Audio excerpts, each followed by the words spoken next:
जब एक आदमी पहली बार अपनी प्रेमिका के घर गया तो उसने अचानक खोजा कि उसकी प्रेमिका की एक विशेष आदत है जिसने उसे छोटी की अद्भुत पहनावे से आकर्षित किया।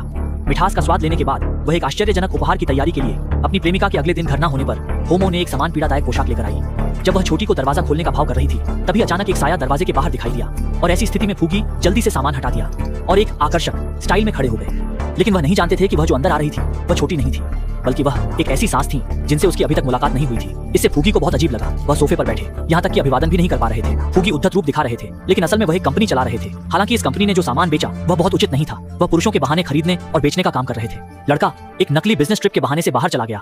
अपनी प्रेमिका का फोन जानबूझकर नहीं उठाया। जब उसे एहसास हुआ कि कुछ ठीक नहीं है तब तक सब कुछ बहुत देर हो चुकी थी। अपने गले में मुक्के से भी बड़ा प्यार देखकर लड़का एक क्षण के लिए चकित रह गया कि उसे कैसे समझाना है। इसलिए उसने तत्काल फूगी से मदद की गुहार लगाई। इस समय घर पर बहुत गुस्से में उसकी प्रेमिका सोच रही थी कि उसे कैसे सजा देनी चाहिए। किसी क्षण में घंटी बजी पर जब उसने दरवाजा खोला और देखा वह वहां के दृश्य से स्तब्ध रह गया।